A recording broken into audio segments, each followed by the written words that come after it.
এই যে নদীর এপারও রুটি খেয়েছি ওপারও রুটি খেয়েছি, মায়েরা যখন রুটি তৈরি করেন কড়াইয়ে, তো এক পিঠ শেখা হয়ে গেলে রুটির কড়াই উল্টে দেয় না, দিয়ে আর এক পিঠ শেখে। হালা কুখার কথা বলছি, কিন্তু বাকি এখানে যদি চলে আসে মোদি যোগীর ওপরে তো আমার কিছু বলার নাই, আপনারা একটু ধরে নিয়ে। এটাই খালি মনে করি ऐसा दिन हमेशा नहीं रहेगा, যেমনটা চলছে সকলের জন্য সারা জীবন এইরকম থাকে না। ইংরেজ 190 বছর ছিল, ভারতের যত ব্রিজ 50,000 কিলোমিটার রেল ইংরেজ তৈরি করেছে, পাহাড় কেটে রেল লাইন নিয়ে গেছে।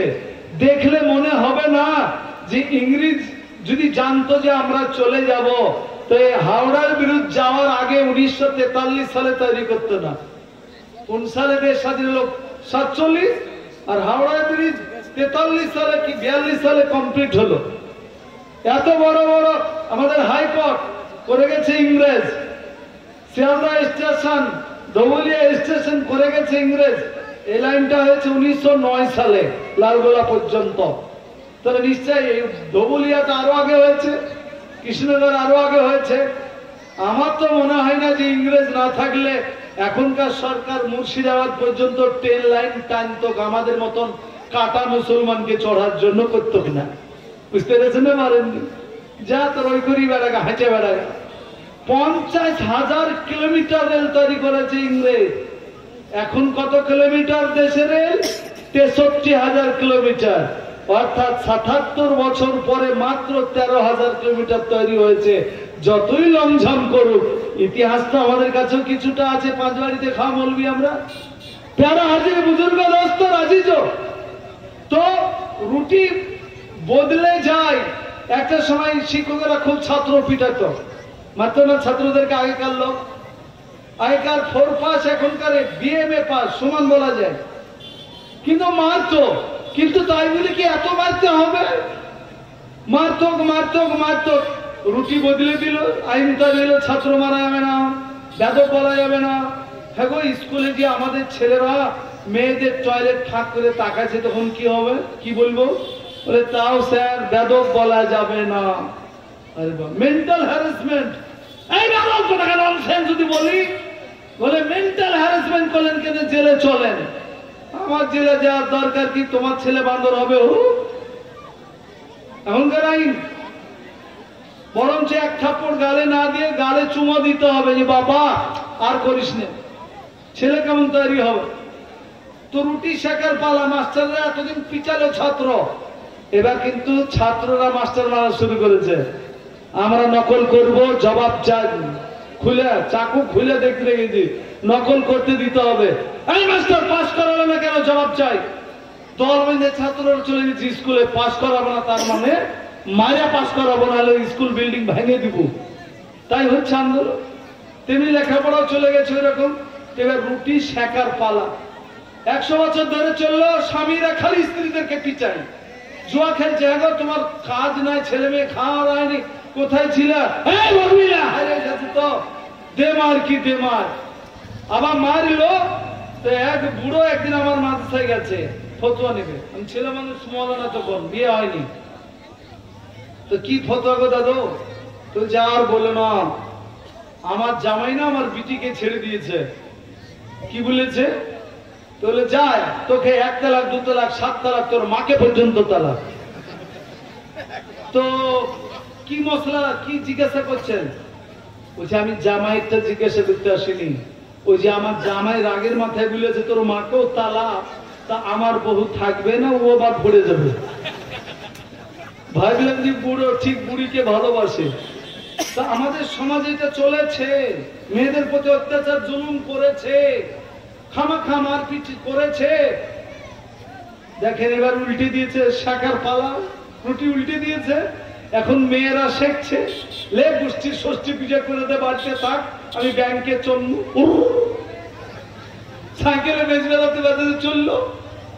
গুজরাট হাইকোর্ট রায় দিয়েছে মিঠুর সামনে আর বিয়ে করো হুঁশ করে। গুজরাট হাইকোর্ট রায় দিয়েছে, তোমার স্ত্রী যদি বলে টাকা দাও, কোথায় যাবা? ওই যে আমার বিয়ার আগে একজনের সাথে সম্পর্ক ছিল, তার সঙ্গে দেখা করতে যাব, তো তোমাকে টাকা দিয়ে যাওয়ার সুযোগ দিতে হবে। লেন ঠেকান, আপনার লাইসেন্স আর ড্রাইভার আলাদা। নাউজুবিল্লাহ। তো আমি ঠিক করেছি আইনটা বদলাবে না এখন। যেদিন জজ সাহেব বাড়িতে যে দেখবে ছেলে একলা বসে আছে, চোখ দিয়ে পানি ঝরাচ্ছে, কি বাপ কাঁদছে,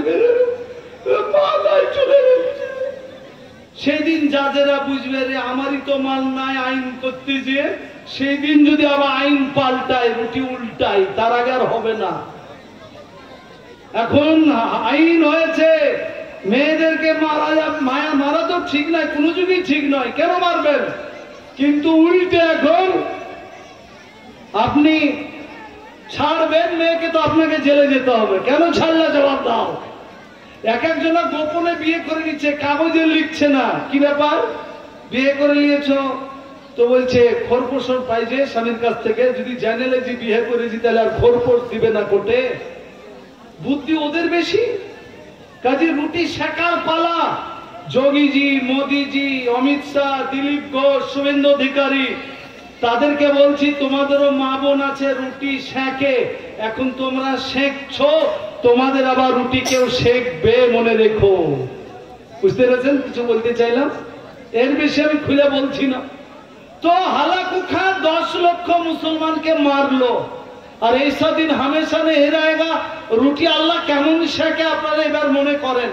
আর আপনাদের মাধ্যমে, সোশ্যাল মিডিয়ার মাধ্যমে চলমান জগতের রাষ্ট্রিক নেতাদেরকে, এখানকার গ্রামের মেম্বার থেকে দেশের প্রধানমন্ত্রী পর্যন্ত বার্তা দিতে চাইছি।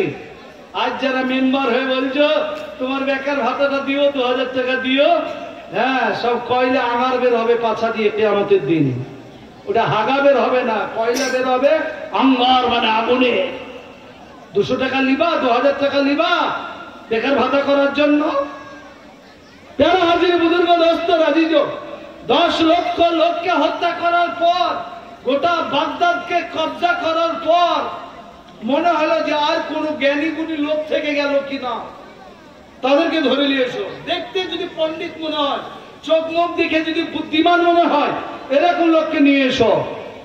বললো আর তেমন লোক নাই শহরে যাবো না, বলে যা আছে তাই নিয়ে এসো। যে লোকগুলিকে নিয়ে আসলো সেটাও দেখলো 400-500 লোক হবে। বলে 3টা লাইন করে দাও।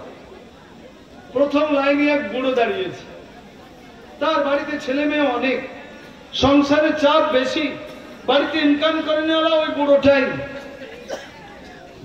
মানে হালাকুখা, ঘোড়ায় চড়ে আছে, একখান খঞ্জর হাতে আছে, খঞ্জরটা নড়াচ্ছে, ধরছে, হাসে, কি করছে, মস্কারা করছে, আনন্দ ফুর্তি করছে। আর জাল্লাদকে বলল প্রথম কাতারের লোকগুলিকে আগে গলা কাটো। ওই বুড়ো মানুষ সে তাকিয়ে দেখছে আমার ডান দিক থেকে কাটা শুরু হয়েছে, আমার ডান দিকে মাত্র 5-6 জন আছে, 5-6 জনের পরই তো আমাকে কাটবে। তাই বুড়ো মানুষটি যেমনি দেখেছে তার লাইনের প্রথম লোকটাকে হত্যা করেছে, ভয়ে তিনি দ্বিতীয় লাইনে চলে গেছে। আমরা মসজিদে যেমন একটু ফাঁক পেলে কাতারে ঢুকে যায়, দ্বিতীয় কাতারে চলে গেছে যে দেখা যাক প্রথম কাতারে কি হয়। কিন্তু হালাকুখা দেখতে পেরেছে, মুস্কু হেসে আর তরবারিটা, তার খঞ্জরটা নড়াচ্ছে, ঘোড়াটাকে ছটফট করাচ্ছে, ঘোড়ার পায়ে গয়না আছে, ঝুমঝুম আওয়াজ হচ্ছে, একের পর এক লাশ পড়ছে। প্রথম কাতার কাতা শেষ হয়ে গেলে আপনারা মন দিবেন, দ্বিতীয় কাতারের লোককে এবার হত্যা করা শুরু হয়েছে। আর ওই বুড়োটা লুকিয়ে কোন কাতারে ছিল বললাম? দ্বিতীয় কাতারে। তিনি দেখলেন যে আরে দ্বিতীয় কাতারও তো শুরু হল, দ্বিতীয় কাতারও তো শুরু হলো। তাই বেচারা নিজেকে ভয়ে কাঁপতে কাঁপতে তৃতীয় কাতারে আশ্রয় নিয়েছে, যে দ্বিতীয় কাতারও ছেড়ে দিই, তৃতীয় কাতারে যাই। হালাকুখা কিন্তু দেখতে পেয়েছে যে বুড়ো প্রথমে ছিল, দ্বিতীয় গেল, তৃতীয়তে গেল, 3টাই তো কাতার। এবার কি হয় দেখি। দ্বিতীয় কাতার যখন মারা শেষ হয়ে গেল, তৃতীয় কাতার মারা শুরু। বুড়োর তো আর পালাবার জায়গা নাই। বাবজিরা মন দিয়ে, আপনাদের দাম আছে, আপনাদের দুয়ার মান আছে, আপনারা শুনলেন এখানে। তৃতীয় কাতারে বুড়োটা দাঁড়িয়ে আছে, ঘাড় ব্যাখ্যা করে দেখছে তার ডান দিকে মাত্র 5-6 জন, তাদেরকে মারা শুরু হয়েছে।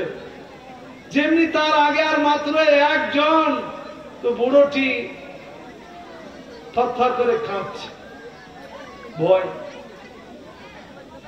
এবার হালাকুকা চিৎকার করে বলে, জাল্লাদ থেমে যাও। ততক্ষণে তার ডান দিকটাও মারা শেষ। এবার বুড়োর পালা।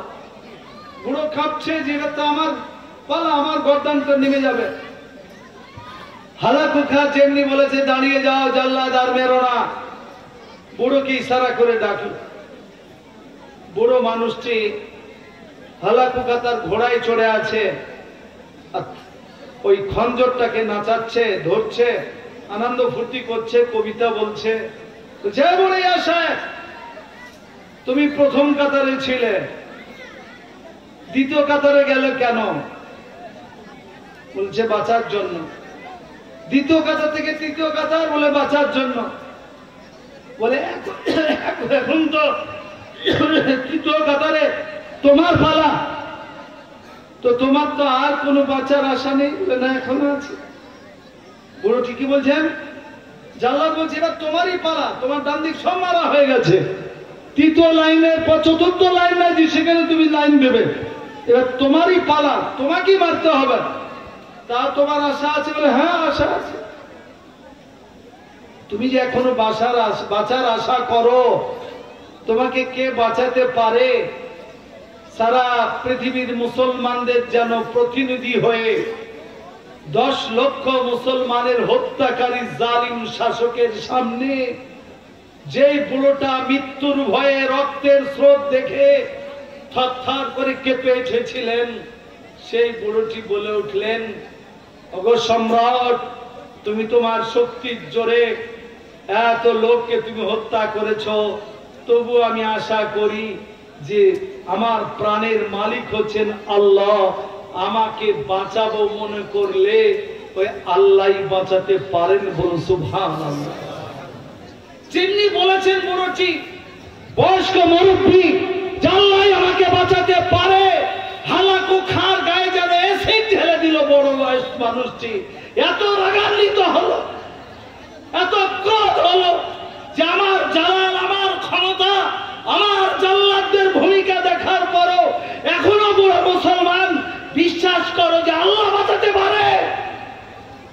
যেমনি রাগান্বিত ক্রোধ হয়েছে, যেই খঞ্জরটা নাচানাচি করছিল, সেই খঞ্জরটা তার হাতে না পড়ে নিচের দিকে পড়তে যাচ্ছিল।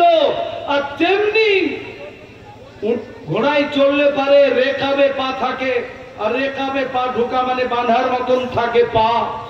আর তেমনি ওই খঞ্জরটা যেমনি ধরতে যাচ্ছিল, এক রেখাব থেকে পা বেরিয়েছে আর এক রেখাবে পা বাঁধা।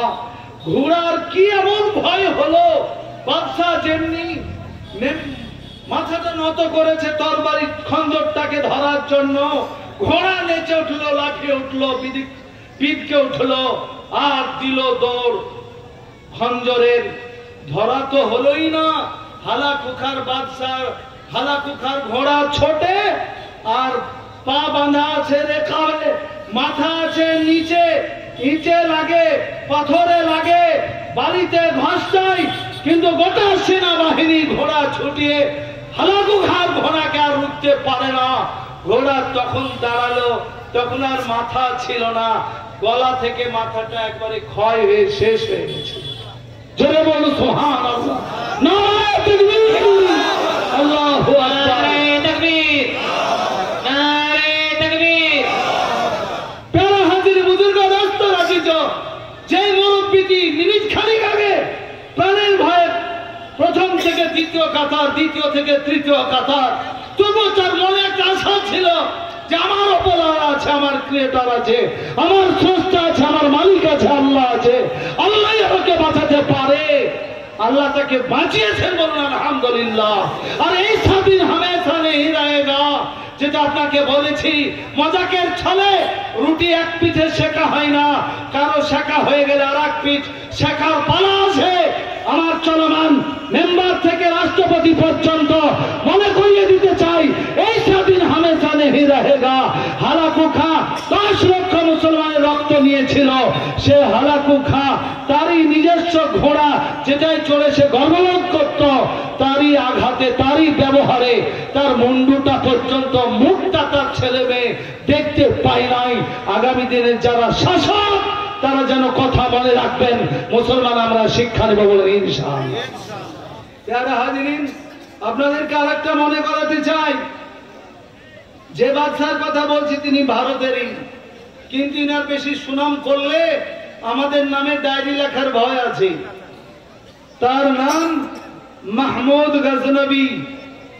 এ বাদশার খুব নাম নিচ্ছে এনারা, তসবিহ পড়ছে, অনেক ব্যাপার আছে।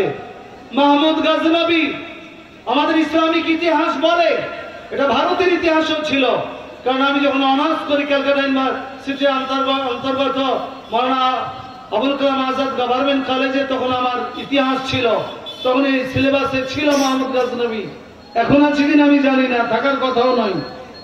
তো মাহমুদ গজনবী 12 মুসলিম বাদশাহ যারা নেই পরায়ণ, নেই শাসক, তারা গভীর রাত্রি হলে রাত্রে ছদ্মবেশে বের হতেন, প্রজার বেশে বের হয়ে দেখতেন যে আমাদের শহরের লোক, আমার রাজধানীর লোক, দেশের লোক কে কেমন আছে, মনের কথা শুনতে পাবো, বাদশার বেশে গেলে বলবে না। তাই মাহমুদ গজনবী রহমতুল্লাহ আলাইহি একবার বলে নিলাম, তাহলে তার প্রতি কেমন শ্রদ্ধা আছে যা বুঝেন। মাহমুদ গজনবী একদা রাত্রে তিনি বেরিয়েছেন আমার প্রজার অবস্থা দেখতে, কি এমন আছে প্রজা, রাত্রে কেমন তারা থাকে, দুঃখ সুখে কেমন আছে, বেরিয়েছেন ছদ্মবেশে। অ্যাটেনশন প্লিজ, মনোসংযোগ দেবেন। মাহমুদ গজনবী রাস্তা দিয়ে যাচ্ছেন, দেখছেন এক জায়গায় 8-10টা লোক বসে আছে। মাহমুদ গজনবী ছদ্ম বসে কণ্ঠস্বরকে কন্ট্রোল করে জিজ্ঞাসা করেন, তোমরা এখানে কি করছো, তোমরা কারা? বলে আমরা যাবো। তোমার কি? আরে ভাই বলো না তোমরা কারা, কি করছো বলো। তখন তারা এবার একটু দেমাগি লোক তো বলছে, আমরা চোর, আমরা চুরি করতে যাবো, তাই এখানে পরামর্শ করছি। সুলতান মাহমুদ গজনবী বললেন যে তোমরা চোর, চুরি করতে যাবে, পরামর্শ করবে, তা আমি অনুরোধ করছিলাম আমাকে তোমাদের দলে নিবে না চুরি করার জন্য? তাহলে বসো, চুরি করার জন্য বসো, যাবা তো। ওদের যে সর্দার ছিল সে বেচারা বললো, শোনো আজকে চোরের সংখ্যা বেশি হয়ে গেছে, এতগুলি লোককে নিয়ে চুরি করতে যাওয়া যায় না, পানি আছে, এতগুলি লোককে নিয়ে চুরি করতে যাওয়া যায় না, তাই আজকে আমরা 5-6 জন চুরি করতে যাব, লোক বেশি হয়ে গেছে। তা আমাদের মধ্যে প্রত্যেককে নিজেকে বলতে হবে কার কি যোগ্যতা আছে, নৈপুণ্য কার বেশি, এক একটা কোয়ালিটি কার আছে, যোগ্যতা কার আছে, এটা বলতে হবে। সেই যোগ্যতাটা যদি কাজে লাগার মতন হয় তাহলে চুরি করতে নেব। তুমি বলো তোমার কি যোগ্যতা? একজনে বলল, শুনুন আমার যোগ্যতা হলো যত বড়ই বাড়ি হোক আর টাকা পয়সা যেখানেই রাখুক, যদি মাটির তলে রাখে, মাটি দেখলে আমি বলে দিতে পারবো এখানে সোনা চাঁদি পুঁতা আছে। সর্দার তিনি বললেন, সে বলল, সর্দার ভাই বললো যে এরকম লোকই তো দরকার, বাক্সের ভিতরে থাকলে তুমি বলে দিতে পারবে কোন বাক্সতে আছে। বলে হ্যাঁ, মাটির তলে পুঁতা থাকলে তুমি বলে দিতে পারবা যে এখানে আছে, এরকম লোক দরকার, তুমি হবা। আরেকজনকে বললো যে তুমি বলো তোমার কি যোগ্যতা? সে বললো যে আমার যোগ্যতা হলো বাড়ির যত মোটাই দেওয়াল হোক, মাটির বাড়ি ছিল না, যত বড়ই দেওয়াল হোক একটু ছিদ্র পেলেই হবে, আমি ওখান থেকে ঢুকতে পারবো। ওটাই তো দরকার, সব দিকে তালা মারা থাকবে, ছিদ্র দিয়ে ঢুকতে হবে, তো আরো ভালো, তুমিও চলো। আরেকজনা বললো কি তোমার কি যোগ্যতা?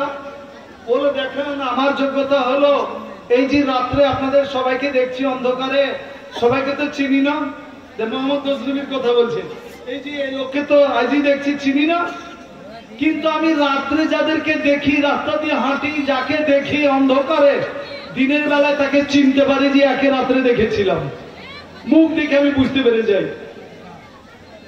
দারুণ ব্যাপার, তাহলে তুমিও চলো, এটাও কাজে লাগবে। এবার মাহমুদ গজনবীর পালা, বলছে তুমি বলো তুমি যে চুরিতে যাবা তো তোমার কি যোগ্যতা আছে? তোমাকে যদি চুরি করতে নিয়ে যাবো তো তোমার যোগ্যতা কি? ফুটবল খেলবো বললেই তো হলো না, এটা তো বুঝতে হবে খেলাটা তো। চুরি বিদ্যাও বেশ বিদ্যা, তো তোমার কি যোগ্যতা আছে? মোহাম্মদ গাজনবী দেখলো যে এরা তো দারুণ দারুণ যোগ্যতা বলেছে, আমি কি বলি, এ তো অ্যাকচুয়ালি চোর না, কিন্তু চুরি করতে যেতে হবে। মোহাম্মদ গাজনবী বললেন আমার একটা যোগ্যতা আছে যেটা তোমাদের খুব কাজ দিবে। বলে কি? মনে করো যে তোমরা ধরা পড়ে গেছো, ধরা পড়লে পরে কোর্টে বিচার হবে, তোমাদের যাবজ্জীবন জেল হতে পারে, ফাঁসি হতে পারে। তখন আমি এরকম ইশারা করলেই কিন্তু তোমাদের মুক্ত হয়ে যাবে, তোমরা মাপ পেয়ে যাবে, ছাড় পেয়ে যাবে। বলে এটা তো বিরাট দরকার, তাহলে তুমি চলো ভাই, কারণ আমরা চুরি করে ধরা পড়তেই পারি, আর তুমি ইশারা করলে বাপ, তাহলে তোমাকে আগে দরকার, তুমিও চলো। এটা আল্লামা রুমি রহমতুল্লাহ ঘটনা লিখেছেন, আলেম ওলামারা আছে তো, আল্লামা রুমি রহমতুল্লাহ আলেম। ঘটনার মধ্যে একটা মজার কথা আছে, সেটার জন্য আপনাদের কাছে আমার এই বক্তব্য আবর্তিত হচ্ছে।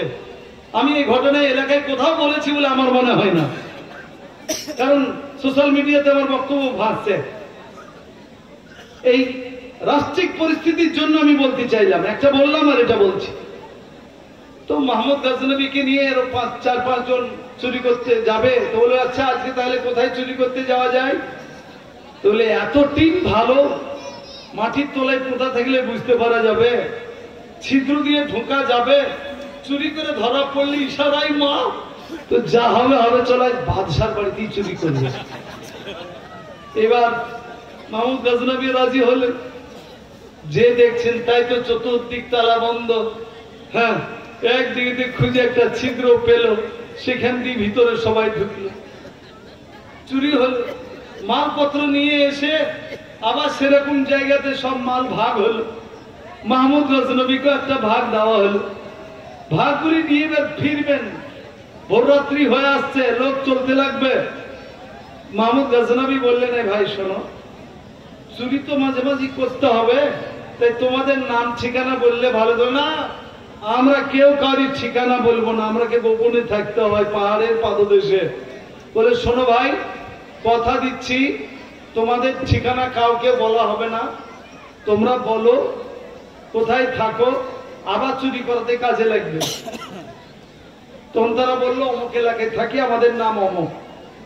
এবার সুলতান মোহাম্মদ গাজনবী রহমতুল্লাহ আলাইহি পরের দিন বিচারালয়ে শাহী কুরসিতে বসলেন, তার শাহী ড্রেস, সেই তাজ, ডানে লোক বামে লোক, এদিকে জাজ ওদিকে মুফতি, সব বিচারক মন্ডলী।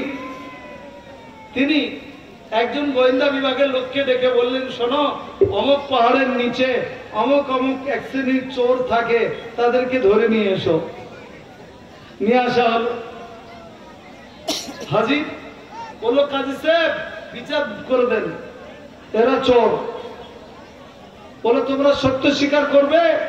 ওরা স্বীকার করে ফেললো যে হ্যাঁ আমরা চোর, আমরা রাত্রে বাদশার বাড়ি চুরি করেছি। কাজী দারুণ নারাজ, বাদশার এত বড় মজবুত বাড়ি কিভাবে চুরি করতে পারলে? যুদ্ধ করে দুর্গ ভেঙে দেওয়া যায় না, আর বাদশার বাড়ি চুরি? বিরাট অপরাধ হয়েছে, যা তোমাদের যাবজ্জীবন জেল হলো, প্রাণদণ্ডে দণ্ডিত নয়, যাবজ্জীবন জেল, সারা জীবন জেলে থাকবা। এবার রাত্রে চব্বিশ সময় তো 4 জনের নাই তো যোগ্যতা প্রমাণ হয়েছে, একজনের বাকি ছিল না, যে লোকটা বলেছিল যে আমি রাত্রে দেখলে দিনে চিনতে পারি। সে তখন বাদশার কাছাকাছি এসে বলল যে আমি আপনার বলেছিলাম না চুরি করার সময় যে আমি রাত্রে দেখলে দিনে চিনতে পারি, তা আপনাকে আমি চিনতে পারছি, জোরে বলবো না আস্তে বলবো? কাজে আমি যখন চিনতে পেরে গেছি আপনাকে, কথাটা মনে রাখবেন, আমি যখন চিনেছি আপনাকে, তা আপনারও একটা যোগ্যতা ছিল যেটা গত রাত্রে প্রমাণ হয়নি, এবার প্রমাণ করুন। বাদশা কি বলেছিলেন? ইশারা করব তো মাফ। কাজে আমি চিনতে পেরে গেছি আপনাকে, আপনার যোগ্যতা এবার প্রমাণ করুন, আপনার যা মান সেটা প্রমাণ করুন, যা কথা দিয়েছেন সেটা প্রমাণ করুন। কাজীর দিকে তাকিয়ে বাদশা ইশারা করলেন, ছেড়ে দাও এদেরকে, সবারই মাফ হয়ে গেল, বলুন আলহামদুলিল্লাহ। তারা আর কোনদিন জীবনে চুরি করেনি, ওদের অনেক ঘটনা আছে। কিন্তু আমি যেটা আপনাদের কাছে নিয়ে আসতে চাই, এই চোরেরা কাকে চিনেছিল রাত্রে দেখে? প্রকৃত চিনেছিল বলেই তো দিনে বাদশার রাজ দরবারে এসে বলতে পেরেছিল তুমিই আমাদের সঙ্গে রাত্রে ছিলে। তাহলে চোরেরা যদি প্রকৃত বাদশাকে চিনতে পারার কারণে ওদের যাবজ্জীবন জেল থেকে তারা ছাড়া পায়, তাহলে আমরা বাদশা যিনি, সস্তা যিনি, সৃষ্টির সস্তা যিনি সবকিছুর মালিক, কাদের মুতলাক যিনি ক্রিয়েটর, তাকে আমরা চিনি, তাহলে আমাদের যোগী মোদীজি আমাদের কিছু করতে পারে না। আমরা তাকে চিনবো, চেষ্টা করবো ইনশাআল্লাহ।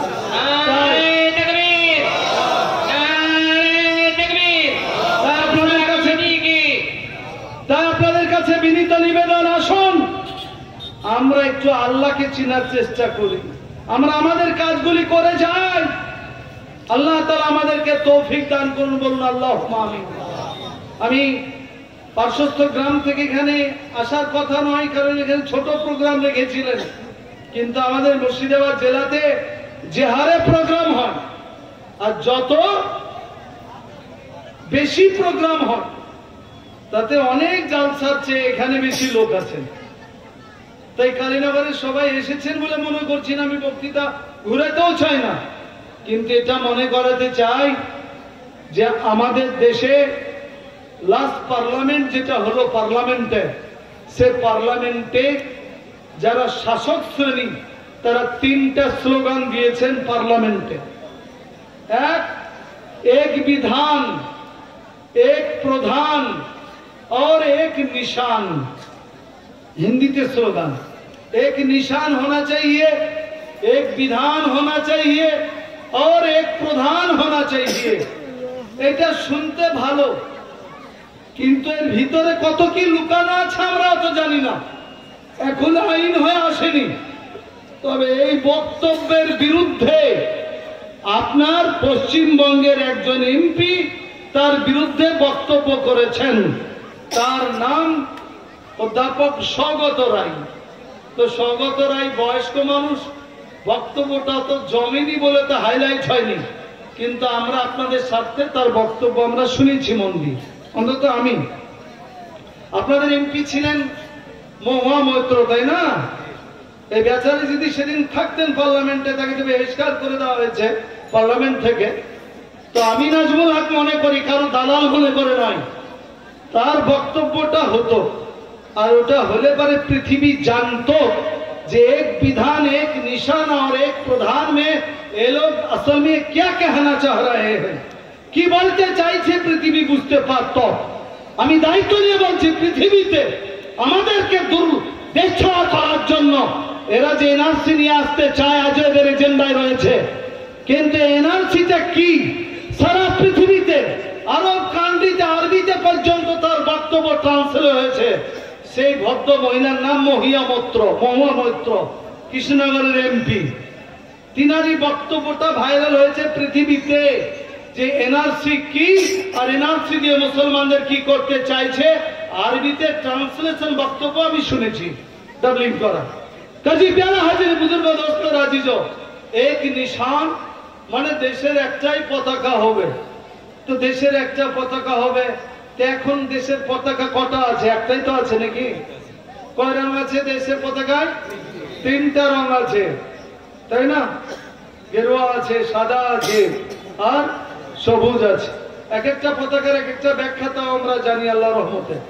এই পতাকার designer was the designer of the Indian flag, জাতীয় পতাকার, ভারতীয় পতাকার ডিজাইনার রূপকার কে ছিলেন? তিনি হচ্ছেন স্বাধীনতা সংগ্রামী ফ্রিডম ফাইটার সুমাইয়া তৈয়ব জি। 1:1.5, অর্থাৎ 1 ফুট যদি পতাকা চওড়া হয় 1.5 ফুট লম্বা হবে, 2 ফুট চওড়া হলে 3 ফুট পতাকা লম্বা হবে। এর ডিজাইনার একজন মুসলিম মহিলা, বলুন আলহামদুলিল্লাহ। এদের স্বীকার করতে এখন লজ্জা লাগে। আর এই জন্য এদের স্লোগান এক নিশান, অর্থাৎ একটা পতাকা হবে। এই পতাকার নাক উপরে উড়ে না, নাগপুর মানে বুঝেন? না বলতে হলে আমার ভালো হতো। নাগপুর বুঝেন না? না কেউ না, এক একজন ভাইরা নাগপুর। আরএসএস এর প্রধান কার্যালয় হচ্ছে নাগপুর। নাগপুরে আমাদের জাতীয় পতাকা ওড়ে না, ওড়ে সেটার নাম হচ্ছে গেরুয়া। তো এক নিশান মানে হয়তো বা নয়তো বা ডাউটফুলি, আমি বলতে চাইছি আইনের মার প্যাচে এরা হয়তো আমাদের এই জাতীয় পতাকায় খুব এদের সন্তুষ্টি হচ্ছে না, তাই এরা এক নিশান বলতে ওদের গৌরী বুঝাচ্ছে কিনা আল্লাহ ভালো জানে, আর ওরাই জানে। আর এক বিধান বলতে কি বলতে চাইছেন? এক বিধান মিন্স ভারতের সংবিধানে একটা আইন আলাদা হবে, মানে মুসলমান হলে খাতনা করবে, গরুর খানা দিয়ে মুসলমানই দিবে এরা, আর আমাদের গোটায় থেকে যাবে ওইরকম। এই সব আলাদা কিসের? এক দেশ, এক রাষ্ট্রপতি, একই সংবিধান, 140 কোটি মানুষের জন্য একই আইন থাকবে। তারা আমাদের বিবাহের নিয়ম আলাদা, আমাদের জানাজার নিয়ম আলাদা, আমাদের শরীয়তের নিয়ম আলাদা, সেগুলি কোথায় যাবে? তাই আর আগামী দিনে ইউনিফর্ম সিভিল কোড নিয়ে এসে ভারতের মাটিতে বিভিন্ন জাতি, বিভিন্ন ধর্মাবলম্বী তারা তাদের মতন করে পুজো পার্বণ করার ক্ষমতা ছিল, সেটা কেড়ে নিতে চাইছে না। তো এটা প্রশ্ন চিহ্ন বলতে চাইছি। আর একটা মাথায় রাখেন, আপনার এলাকায় মা মনসা মানে সাপের পুজো হয় না? এদিকে হিন্দু বাস করে তো কাছাকাছি। আমি জানি যে নদিয়া জেলার মধ্যে সবচেয়ে ব্লকে মুসলিম বাস করে বেশি আপনার চাপড়া, তারপরে নাকাশিপাড়া, করিমপুর ছিল, ভাগ হয়ে গেছে ঘোর ইত্যাদি। প্যারা হাজির বুজুর্গ দোস্ত রাজিজ। তা আমাদের কাছাকাছি হাই স্কুল কোথায়? বেলতলাতে হাই মাদ্রাসা, আর এদিকে হাই স্কুল নওপাড়া। তো হাই স্কুলের বইগুলিতে, হাই মাদ্রাসার বইগুলিতে প্রিয়াম্বল লেখা আছে, সেখানে একটা লাইন আছে, liberty of thought, expression, belief, faith and worship. এটার উপর বল করে ইবাদত করতে পারবেন কেমন করে দেখেন। হিন্দু ভাইরা সাপের পুজো করবে, পুজো আসলে পরে চাঁদাও তোলে, রাস্তা দাঁড়িয়ে মাটির তৈরি করা সাপ নিয়ে খাড়া হয়ে থাকে, দিয়ে যাও ভাই কিছু।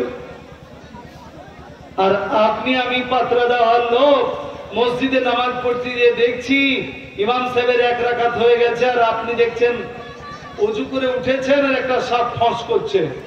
তো সাপকে বলবেন বাবা তুই থাক, 1 রাকাত পড়িলি, জামাতটা ছুটে যাবে? তাই করবেন না, ওকে একবারে ইট তুলে বসাবেন, একবারে ইট তুলি সাপ আনে, লাদনা পেলে, লাঠি পেলে মেরে সাপ। দেখা গেল 6 ফুট সাপকে ফেলে তখন জামাত পেলেন তো পেলেন, আর যাই হোক সাপ মারতে গিয়ে জামাত ছুটলে জামাত ছুটার গুনাহ হবে না, বলুন আলহামদুলিল্লাহ। সাপকে মারো। এবার কোন হিন্দু ভাই যদি রাগান্বিত হয়ে সাপটাকে নিয়ে কৃষ্ণনগর জাজ কোর্ট হাজির, জাজের সামনে একজন ভালো হিন্দু অ্যাডভোকেট ধরলো, ব্যারিস্টার ধরে কেস খাড়া, বলে কি হয়েছে? আর বলেন না স্যার, আমরা মা মনসার পুজো করি, কিন্তু আব্দুল জব্বার, কলিম এরা গরু জবাই করে খায়, আমাদের ভগবানকে মেরে ষাট করে দিয়েছে। আপনার কাছে ন্যায্য তো শাস্তি কামনা করছি। কি শাস্তি হবে এবার মনে মনে করবেন হয়তো কেউ, যে মানুষকে হত্যা করলে প্রাণদণ্ডে দণ্ডিত হয়, ফাঁসি হয়, ফাঁসি হয়। এ ভগবানকে মেরেছে পাত্রদা হলো, গোটা গ্রামের লোককে ফাঁসি দিয়ে দিবে মনে হয়। কিন্তু জাজ কি করবেন? যে কেস করেছে হিন্দু, উকিল হিন্দু, জাজ হিন্দু, আপনার মুন্সি হিন্দু, অফিসাররা হিন্দু, তারপরে বলে কোর্টের সময় নষ্ট করছো, তোমার সাপের পুজো করছো, তুমি ধর্ম করে যাও, মুসলমানরা সাপ মারে 60 করে দিবে, এরাও করে যাক, এদের সাপ মারলে নাকি তোমাদের পুজো করলে নাকি দুটোই চলবে ইন্ডিয়ান সংবিধানে, বলুন আলহামদুলিল্লাহ। মোদিজিরা আগামী দিনে হয়তো এটাকে কেড়ে দিতে চাইছেন যে 2 রকম চলবে না, 1 রকমের চলবে। প্যারা হাজির বুজুর্গ দোস্ত রাজিজ, যখন যেটা করবেন। আমরা দেখলাম কি আমাদের এক শ্রেণীর লোক 24 পরগনা থেকে বাস ভাড়া করে আজমির যাচ্ছিলেন, রাস্তার ধারে উত্তরপ্রদেশে গিয়ে নামাজের সময় হয়েছে, পেশাব করে ওযু করে নামাজ পড়ছিলেন। আমরা দেখেছি নামাজ পড়লে হিন্দু ভাইরাও জায়গায় ছেড়ে দেয় আমাদেরকে। এখন অবশ্য মশলা একটু ঢিল হয়েছে, লেখা হয়েছে যে তোমরা এখন ট্রেনে সফর করলে অজ্ঞাত জায়গায় নামাজে দাঁড়িয়ে যেও না, কারণ সমস্যা হচ্ছে বিভিন্ন রাজ্যে। ওই বয়স্ক লোকগুলি নামাজ পড়লো, কতগুলি বারমুড়া পরা যুবক ছেলে এসে কি যে চিৎকার করে বললো, সোশ্যাল মিডিয়ায় দেখলাম। বয়স্ক লোকগুলি কান ধরে উঠবোস করছে, পেপারে লেখা হলো, তাদেরকে বলা হলো তোমরা সরকারি রাস্তার ধারে নামাজ পড়লো কেন, জবাব চাই, জবাব দাও। তাদেরকে থানায় ধরে নিয়ে গিয়ে লেখা হলো সাদা কাগজে, মুছে লেখা দাও আগামী দিনে আর কোনোদিন সরকারি জায়গায় নামাজ পড়বো না। কি অপরাধ ছিল কান ধরে উঠবোস করার? কারণ কি? রাস্তার ধারে নামাজ পড়েছে তাই। ওই নয়নজলি থাকে না, বাস দাঁড় করিয়ে নয়নজলিতে নামাজ পড়েছে তাই অপরাধ। নামাজ কেন পড়লে জবাব দাও। কান ধরে বয়স্ক মুরব্বীদেরকে উঠবোস করার লোক। আর আমার মনে পড়ে তখন এই অ্যান্ড্রয়েড মোবাইল আমার কাছে ছিল না, হয়নি, ছোট্ট চাবির মতন বোতামওয়ালা মোবাইল। তো না, আমি কৃষ্ণনগর শহর নাজিরাপাড়াতে জালসা করে কৃষ্ণনগরের ট্রেন ধরে যাব। তো ফজরের নামাজ পড়ছি, মনে হলো যে নামাজ ছুটে নামাজ পড়িনি, ট্রেন লেট আছে। একজন চিল্লাইতে লাগলো, ও চাচা, ও চাচা। আমরা ধবুলিয়া থেকে নেমে আসতাম, কৃষ্ণনগর থেকে আসতাম। প্রথম নদিয়াতে পা দিয়ে বুঝলাম এখানকার চাচারা ছোট হয়, ভাতিজারা বড় হয়। সে আমলে 83-84-তে। তো দেখছি নামাজ পড়ছি, একজনের চিল্লাচ্ছে, ও চাচা। তখন এত পরিবেশ খারাপ ছিল না, ভয়ও নাই। কাছাকাছি এসে এত জোরে ডাক দিয়ে হাতটা এক হাত ডান দিকে ঝাটকা দিয়ে বললো, চাচা নামাজ পড়ছে যে পশ্চিম লয়, তাই বলছে। কাছে এসে যখন চিল্লাচ্ছিল তখন মনে করছিলাম কিছু মনে হয় গোলমাল হতে পারে, কিন্তু হাত ধরে টেনে বলছে, চাচা তোমরা পশ্চিম দিকে মুখ করে নামাজ পড়ে, এটা পশ্চিম লাই, তাই বলছে, ঘুরিয়ে নেন। তাহলে বলুন আমাদের রাজ্যে কত সম্প্রীতি। যারা 33 কোটি দেবদেবীর পুজো করে তারা একাত্মবাদী দাঁড়িয়েছে, এক আল্লাহকে যারা ছাড়া মানে না। তোমার কেবলা ঠিক হয়নি, নামাজ হবে না, তাই নামাজটা ঠিক, কেবলা ঠিক করে দাও। এই তো ছিল আমাদের মিল মহব্বত। কিন্তু আপনাদের কাছেও বলার আছে, এত মিল মহব্বতটাকে কাজে লাগিয়েছি আমরা। স্কুলে গেলে নামাজ পড়েছি, কলেজে গেলে পড়েছি, আমরা ট্রেনে বাসে বাস স্ট্যান্ড রেল স্টেশন কাজে লাগিয়েছি, লাগাইনি। আজও মনে করি কৃষ্ণনগর শহরে 18টা মসজিদ, সেম শহর হচ্ছে বহরমপুর, বহরমপুরেও 18টা মসজিদ রয়েছে। কৃষ্ণনগরে নতুন করে ভিতরে কোন মসজিদ হয়েছে বলে আমার জানা নেই। পুরাতন আমলের মসজিদ, দেশ ভাগ আর আগেকার মসজিদ। খালি রাজবাড়ির মসজিদটা একবার জমিয়তের পক্ষ থেকে দেখতে এসেছিলাম, চালু হয়নি। বাকি আমার জানা মসজিদ সব মসজিদ চালু হয়েছে। রাজবাড়ির ভিতরে যে মসজিদটা আছে আমরা গিয়ে দাঁড়ালাম, তো একজন হিন্দু ভাই এসে বলছে, দাদা এই মসজিদে আপনাদের নামাজ হবে, আপনাদের নামাজ হবে। তা আমি ভাবলাম যে কটাক্ষ করছে মনে হয়, সবুর করি। বলে না দাদা, আমরা প্রাণ থেকেই বলছি নামাজ হবে। মানে এই ভিতরে একটা লোক বাড়ি করে থাকে, তার ফ্যামিলির কেউ বেঁচে নাই, ওই একাই থাকে, একাই আছে। ও যেদিন থাকবে না, 2-10 বছর পড়ে থাকবে, তারপরে আপনারা নামাজ পড়লে কে মানা করবে বলুন? তো কথা তো বাস্তবই বলেছে। এখন আমি আর জানি না সে ভিতরে আর কেউ থাকে কিনা, জানা নেই, আর খোঁজ নেওয়া হয়নি, নিলে নেওয়া যাবে খোঁজ। তাহলে কি বলতে চাইলেন সেই ভাইটা? স্টেশন পার করে আমরা যখন হাসখালি বগুলার দিকে যেতাম, একটা ডান দিকে মসজিদ ছিল, জরাজীর্ণ, পানি পড়তো। মাগরিব পড়তাম বেশিরভাগ ওখানে, তারপর আমি হাসখালি বগুলার দিকে যেতাম, ওই পাখিউড়া বর্ডারে। তা আমি এক একজনের নাম জেনেছিলাম। তো আমি গেলে বাজারের হিন্দু মেয়েরা পানি পড়া নিতে আসতো। তো মৌলভী সাহেব যেটা নামাজ পড়তো, অল্প সাধারণ লোক, এক একজন দুজন নামাজ পড়তো, আমাকে বলতো ওদের একটু পানি পড়াই দিয়ে যান। তাহলে দেখেন আজও আমাদের এই সম্প্রীতি ছিল বাংলায়, যে মুসলমানরা কোরআন পড়ে ফুক মারে,